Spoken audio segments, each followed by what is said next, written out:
उन्हीं ब्रह्म के दाएं और बाएं से महाराज स्वाय हो वन और शत्रुखा का अवतार। मेरे प्यारे धीरे धीरे उन्हीं स्वाय मन और शत्रुपा के महाराज प्रियव्रत और उत्तानपाद हुए। प्रियव्रत को नारद का उपदेश मिला। महाराज प्रियव्रत जो थे वन में भगवान का भजन करने चले गए। अब महाराज परीक्षित को शंका हो गई, बोले प्रियव्रत वन में भजन करने के लिए क्यों चले गए, इसका कारण क्या है, थोड़ा हमें संक्षेप में बताइए। तो श्री सुखदेव जी बोले, हे राजन परीक्षित, आप केवल ध्यान मग्न होकर के भगवान की कथा सुनो, हम आपको हर बात बताएंगे, सब कुछ बताएंगे। तो मेरे भैया बताते ये हैं कि एक दिन महाराज प्रियव्रत जो थे वो वन में शिकार खेलने के लिए गए। और जब वन में शिकार खेलने के लिए गए हैं महाराज प्रियव्रत, तो इन्होंने जाकर के एक हिरण का वध कर दिया, एक हिरण को मार दिया महाराज प्रियव्रत ने। और जब एक हिरण को मार दिया, उसी समय देवर्षि नारद नारायण नारायण नारायण करते हुए उसी वन में प्रकट हो गए। और जब प्रकट हुए हैं बाबा नारद बोले प्रियव्रत से, प्रियव्रत ये बताओ ये हिरण तुमने क्यों मार दिया, इसका क्या दोष था, क्यों मारा तुमने। प्रियव्रत बोले, श्रीमान राजाओं का तो ये काम होता है शिकार खेलना। बोले शिकार खेलना, भगवान ने इतनी मेवा मिष्ठान बनाई, क्या उनसे तुम्हारा पेट नहीं भरा, ये बगैर मतलब ने आपने हिरण को मार दिया। मेरे भैया देवर्षि नारद कहने लगे महाराज प्रियव्रत से, क्या इसको आप जीवित कर सकते हो। प्रियव्रत बोले, नहीं महाराज, हम इसको जीवित तो नहीं कर सकते। फिर आपको मारने का अधिकार किसने दिया। जब आप किसी को जीवित नहीं कर सकते हो तो मार क्यों सकते हो, क्यों मारा आपने। मेरे भैया उसी समय देवर्षि नारद के चरणों में महाराज प्रियव्रत गिर गए। जब चरणों में गिर गए हैं महाराज प्रियव्रत, उसी समय देवर्षि नारद ने उन्हें गुरु आदेश दिया और गुरु दीक्षा लेकर के महाराज प्रियव्रत जो थे वो वन में भजन करने के लिए चले गए। अब हमने देखा है कि ये तो कहते थे कि महाराज प्रियव्रत वन में भजन करने चले गए, लेकिन खुल के बात नहीं बताते। श्री सुखदेव जी कहते हैं राजा परीक्षित धीरे धीरे जो महाराज प्रियव्रत के छोटे भाई थे उत्तानपाद, उन्हें राज्य का अधिकारी बनाया। और जब राज्य का अधिकारी बनाया महाराज उत्तानपाद, तो इनका विवाह हुआ सुनीति, बड़ी सुंदर बड़ी चतुर चालाक मैया सुनीति के साथ इनका विवाह हुआ। सुधन नीति, जिनके सुंदर विचार हों, जिनकी सुंदर नीति हो, उनसे ही सुनीति कहते मेरे प्यारे। धीरे धीरे इधर सुनीति के साथ महाराज उत्तानपाद रहने लगते हैं। और रहते रहते एक दो दिन नहीं बल्कि आधी उम्र बीत गई महाराज उत्तानपाद की। मेरे भैया लेकिन मैया सुनीति के उदर से किसी संतान ने जन्म नहीं लिया। एक दिन महाराज उत्तानपाद जो थे कचहरी से वापस आ रहे थे,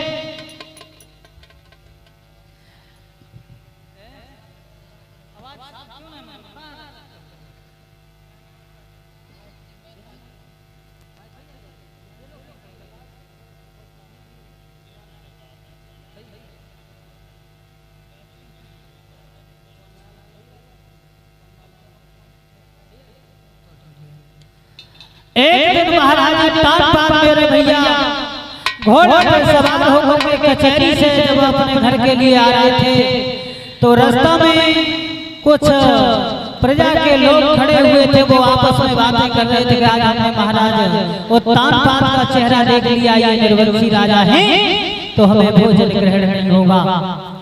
मेरे भैया ये भनक जब महाराज उत्तानपाद के कान में पड़ी तो उनके होश उड़ गए, होश उड़ गए। जो चेहरा हरदम फूलों से खिला हुआ रहता था वो चेहरा कुमला गया।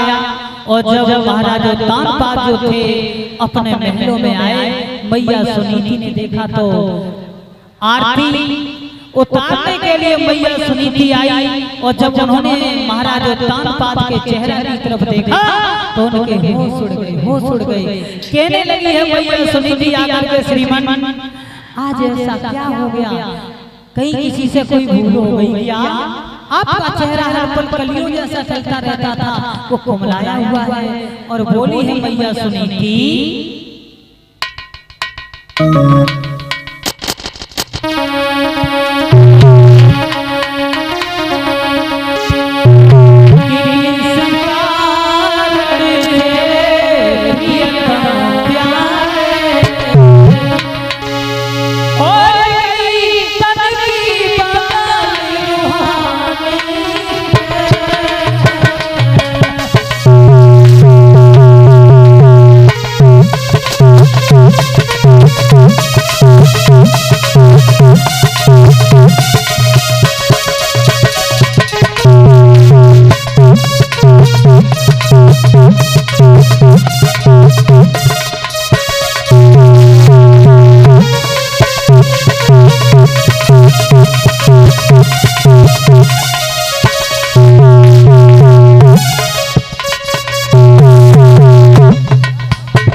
उसी समय महाराज तानपाद कहने लगे हे बंदरे क्या बताएं हम तुम्हें, अब तो समाज के लोग भी हमारा अनादर कर रहे हैं रानी, सम्मान नहीं कर रहे।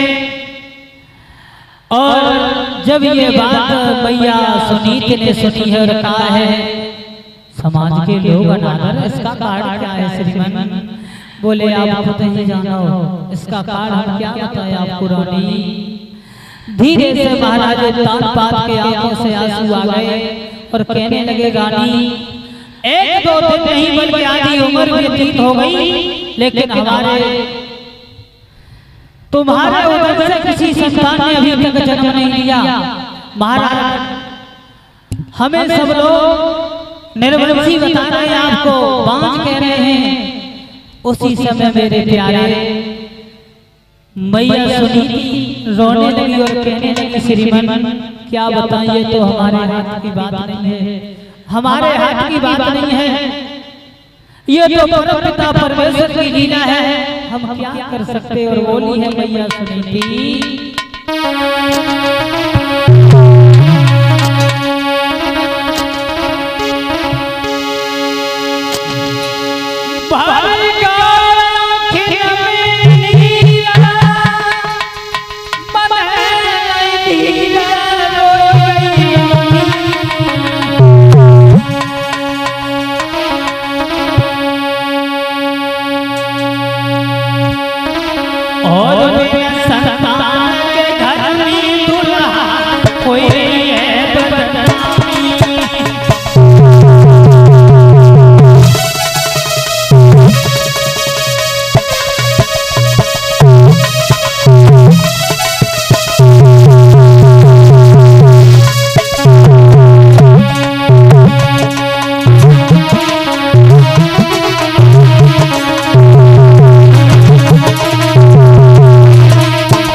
जो बोलता है वही पाता है। लेकिन श्रीमन हमारे समझ में एक बात नहीं आती, भला ये पुत्र देना या न देना, देकर के छीन लेना, ये तो परमपिता परमेश्वर की लीला है। लेकिन महाराज आप कोई युक्ति विचारो, कोई उपाय करो जिससे हमारे घर में संतान हो जाए। महाराज तान बात कहने लगे भरभरे, अब तो हमारे को समझ में नहीं आता है क्या करें क्या करें। धीरे धीरे महाराज तान बात में मैया सुनीति को बहुत समझाया, और समझाने के बाद कचहरी के लिए जब प्रस्थान करते हैं महाराज, वो तान बात कचहरी में जाकर के बैठ जाते हैं। लेकिन उनका जो चेहरा फूल ऐसा चल रहा था वो कुमलाया हुआ है, बड़े परेशान है महाराज तानपाद, लेकिन अपने दिल की हर हर बात किसी से कहना नहीं चाहते मेरे प्यारे। इधर जब कुछ समय हो गया तो मैया सुनीति ने अपनी बांदी को बुलाया और कहा, बांदी पता नहीं हमारा महाराज हमें छोड़ के चले गए, और ये दिल जो है हमारा मचल रहा है, पेट में दर्द हो रहा है, क्या कारण है हमारे समझ में नहीं आ रहा। बांदी ए बांदी, ऐसा कर हमारे महाराज के पास चली जा और उन्हें बुला, पता नहीं है हमारा दिल मचल रहा है, पेट में दर्द हो रहा, क्या हो गया क्या नहीं हो गया। उसी समय बांदी कहने लगी, अभी तो आप ठीक थी। बोली पता नहीं, ये तो भगवान की लीला है, कब दर्द हो या ना हो, ये तो हमारे हाथ की बात नहीं है बांदी। और बोली है मैया,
महाराज तानपाद से कहा है, और बोली है बांदी जाकर के तुम्हें महाराज ने याद कर रही, तो महाराज तानपाद कहने लगे हैं, बांदी अभी कुछ देर पहले तो हम आए थे, लेकिन इतनी जल्दी हमें क्या याद किया है हमारी रानी सीता जी? बोलिए बात पता नहीं महाराज उन्हें क्या हो गया।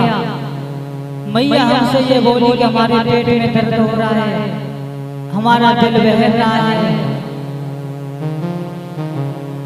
तो महाराज उत्तानपाद ने उसी समय कचहरी को बर्खास्त किया, और कचहरी को जो बर्खास्त किया मेरे भैया, और कहा है कि आज का काज काल है वो कल होगा, और आज हम थोड़े अर्जेंट काम से जा रहे हैं।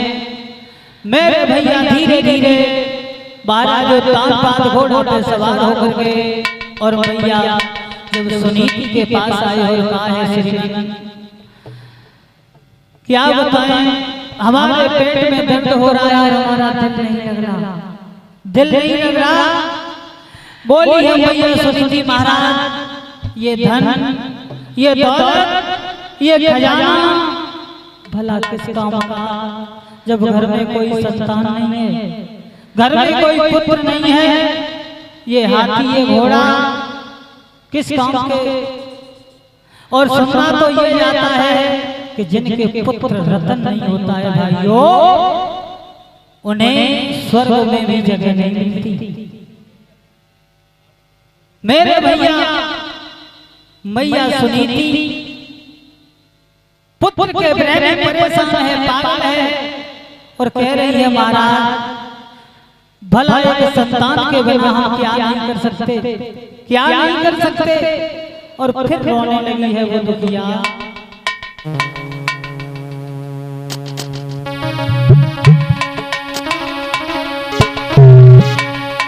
अरे सैया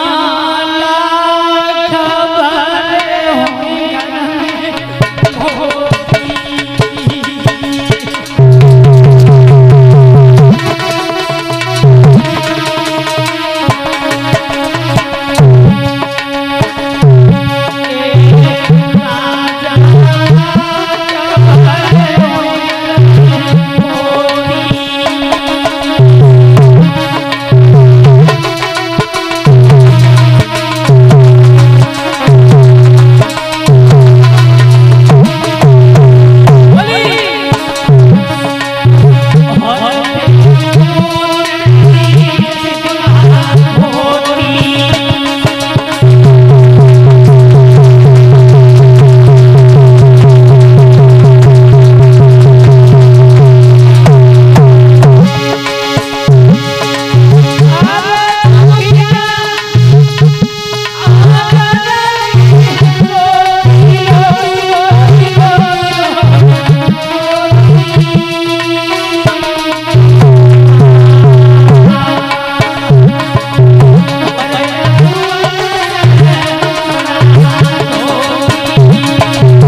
मेरे भैया धीरे से